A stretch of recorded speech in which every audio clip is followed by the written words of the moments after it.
So life has been set up for us in a rather funny way as kind of a challenge of intelligence and love, as it were. On one side of us, we have a table full of cakes and desserts and just wonderful. It's right there within arm's reach. To the left of us is another beautiful table, and it has a key on it with a note that says, all of the vegetables in the world are kept to the door to your left. Take the key, open the door, and go in and eat the vegetables. Of course, most of us weigh 300 pounds and are sitting there with both of our fists full of cake and candies. And the thought of picking up the key and finding a door to vegetables has had its obvious consequences on us with our ill health, our overweight indulgence, our inability to let go of even one handful of cake in order to do something that's good for us in the long term. But simultaneously, we'll complain about being overweight and having a bad heart and feeling terrible and not being able to do the things that we want to do, when in fact the solution's right there within our hands, are within arm's reach. This life is about touching gold, about touching the divine, about finding that inner spirit that sets you free to know your nature and know who you are. Vivekananda makes this wonderful statement. He says, the essential thing in religion is making the heart pure. The kingdom of heaven is within us, but only the pure in heart can see the divine. While we think of the world, it is only the world for us. Let us come to it with the feeling that the world is God, and we shall have God. There are a couple things in there that I always like to backtrack on, because religion and the practice and thinking about religion often puts little concepts into boxes, and we hear things like pure and see God and the divine, and we have ready-made images of all of those, some of them attractive, some of them not so much. But the idea of a pure mind is a mind that sees things as they are. It's a mind that knows itself, and this is very important because everything that you learn, every feeling, experience, thought and whatnot that you have is within the context of your mind. If you don't know the nature of your mind, then you do not know what you are actually learning, because you don't know what belongs to the mind and what belongs to the sensation. You see, time, space, and causation are aspects of mind.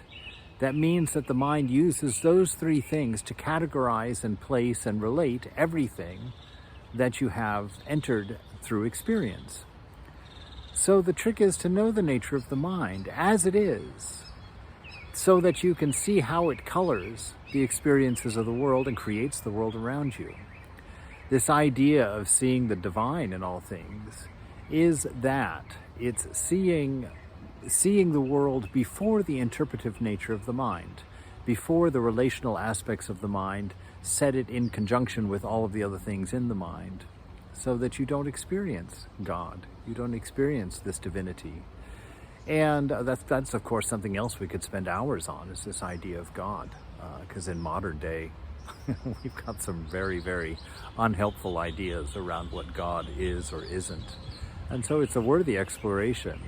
Before we throw it out, certainly the world seems very ready to throw out the idea of God. But it's impossible to throw it out. It has been following us around for the entire length of our existence as a species on this planet. It is part and parcel of what we are, which is why it can't be thrown away, why we can't get rid of this notion. We know of its existence in the essence of pure love, pure existence, pure intelligence. These things that simply, well, you can blame it all on materialism if you want. To me, that takes a greater faith and a greater trust than simply knowing the world to be divine in whatever form that takes for you. So the key is to purify your mind. And how do you do that? Purification means removing the sense of me and mine. So begin to watch that in your life. Practice unselfishness. That's all. That's what spiritual practice is. It's unselfishness. It's removing the concerns of body and mind from the way that you act and perceive in the world. And then second to that is japam, they say, repeating the name of God, because it puts your mind on your highest ideal. Take away all of the mystical oovy-groovy from it, if you want, and just say that thinking of the divine is thinking of your highest ideal, thinking of the very best of humanity, the highest form of love, the highest form of intelligence, and the richest experience of being. And to do that, we take the name of God, which invokes the thought of God in the mind, invokes the real thing, that which it points to. And as that understanding grows, you're left with love. You're left with a contented spirit. And in that contented spirit, who knows its nature, knows the nature of the tool that it uses to see the divine, it then begins to understand and see the divine, instead of the relational objective reality that the mind cobbles together using time, space, and causation. So indeed, search for the divine today. Know that it's everywhere around you.